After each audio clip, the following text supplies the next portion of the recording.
Hello students, good morning. Class 5 science में lesson number 12 का आज हम लोग एयर ऑक्युपाइज स्पेस इसके बारे में पढ़ना है। तो invert and empty glass over a bucket full of water. हम लोग देखते हैं, try to push it down, it is difficult to push the glass into the water. अगर पानी, एक बाल्टी में अगर पानी को ले लेते हैं और एक खाली ग्लास को अगर उसको पलट करके उसके अंदर हम लोग डुबाते हैं, नीचे की तरफ सीधा डुबाते हैं, तो it is difficult to push. तो हम लोग देखेंगे कि अगर पानी के अंदर गिलास को अगर उल्टा करके अंदर डुबाते हैं तो हम लोगों को डुबाने में यानी उस पुश करते हैं तो बहुत प्रॉब्लम होती है। तो प्रॉब्लम होने का कारण ये है कि now tilt the glass A litre. Glass एक छोटा है, you will see that water enter the glass. तो आप देखेंगे कि ग्लास के अंदर पानी है या नहीं, and air bubbles come out. और जैसे ही आप उसको तिरछा करते हैं, टेढ़ा थोड़ा सा करते हैं, तो उस पानी से के अंदर से बुलबुला निकलता है। तो water enter the glass only when air comes out of the glass.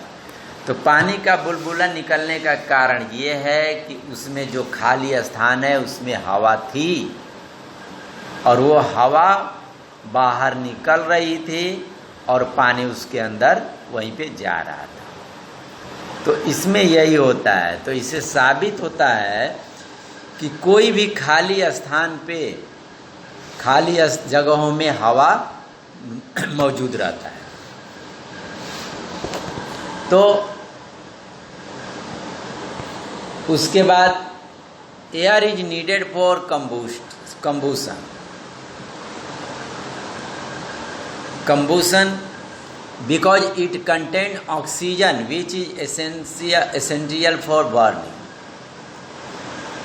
तो हम लोग देखते हैं यही कि हवा को एयर इज नीडेड, यानी कोई चीज़ जलने के लिए भी हवा की ज़रूरत पड़ती है। कोई चीज़ आप जलाइएगा उसके लिए हवा आवश्यक है, ऑक्सीजन आवश्यक है, जो कि ऑक्सीजन उसमें रहता है।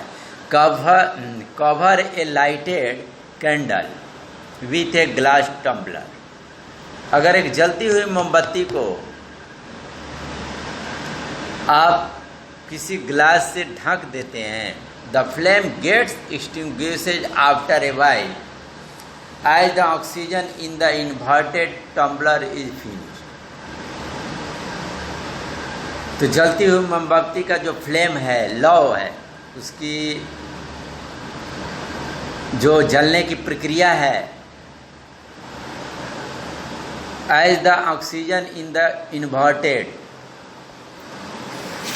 ऑक्सीजन जो आपको टम्बलर में फिनिश हो जाता है, ख़त्म हो जाता है और वो बुझ जाएगा। जब उसे हवा नहीं मिलेगा तो मोमबत्ती बुझ जाएगी, उसकी लौ ख़त्म हो जाएगी। Air carry sound. एयर में आवाज़ भी होता है। We can listen to the walk of talk of people. हम लोग दूसरों से बात करते हैं और सुनते हैं, सुन सकते हैं। एयर कैरी साउंड, हवा से साउंड आती है, जाती है, ले जाता है। And some solids like metals and liquid like water also carry sound.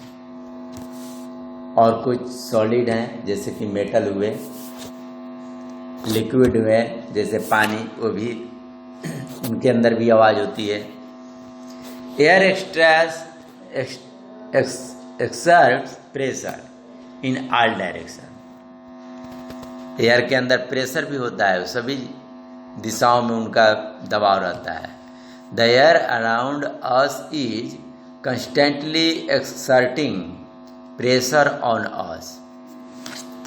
हवा चारों तरफ से हम लोगों को भी दबाव देता है, but we do not feel it, फिर भी हम लोग इसे महसूस नहीं कर पाते हैं। दैट इज बिकॉज, क्योंकि the air inside our body balances the air pressure outside the body. क्योंकि शरीर के अंदर, हमारे बॉडी के अंदर भी हवा का बैलेंस होता है, और हवा हमारे शरीर के चारों तरफ, बाहरी तरफ से भी उसका प्रेशर, दबाव होता है, जो कि हम लोग आसानी से रहते हैं। Air pollution,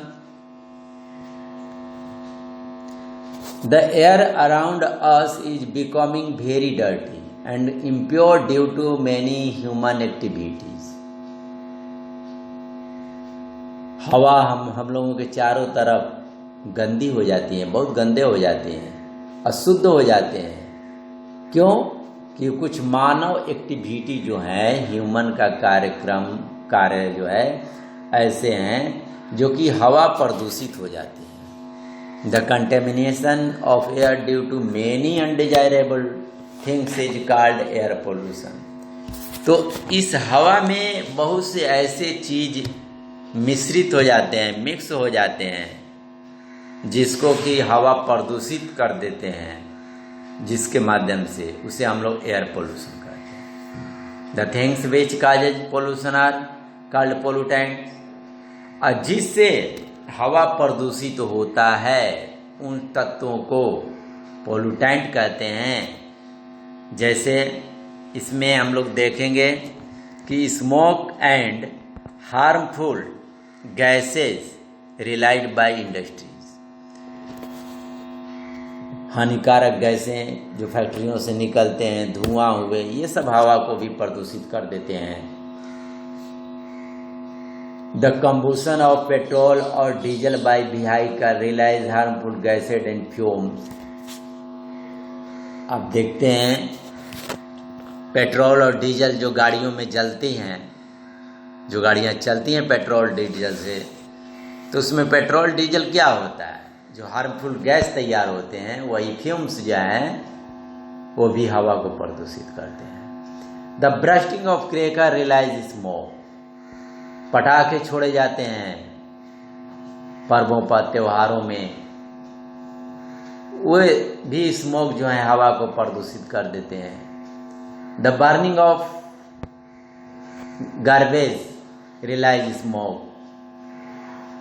polluted air causes respiratory disease like. अगर हवा प्रदूषित होता है तो उस स्थिति में बहुत सी बीमारियां, जैसे में TB, asthma, wheezing, bronchitis and allergy, ये सब रोग होते हैं। It has caused global warming, greenhouse effect and the depletion of ozone layer. Air pollution can be controlled. Air pollution को कैसे कंट्रोल कर सकते हैं, कुछ यहाँ पर स्टेप्स हैं, जैसे कि use lead free petrol in vehicle. तो इसमें हम लोग पेट्रोल व्हीकल जो सवारियां हैं यू डिलीट करेंगे। Use eco friendly fuels like CNG. Eco friendly fuels जैसे सीएनजी गैस हुआ, रिक्शा हुआ, ये सब पर कंट्रोल करना पड़ता है। Plants more and more trees. अधिक से अधिक पेड़ पौधों को लगाएंगे तो इस तरह से हमारा एयर पोल्यूशन कंट्रोल हो सकता है। Get the pollution level of vehicle checked regularly. जो गाड़ियां हैं उनकी पोल्यूशन जो है उसका चेक कराना चाहिए हमेशा, तभी जो है हमारा ठीक रह सकता है। तो अब इसमें हम लोग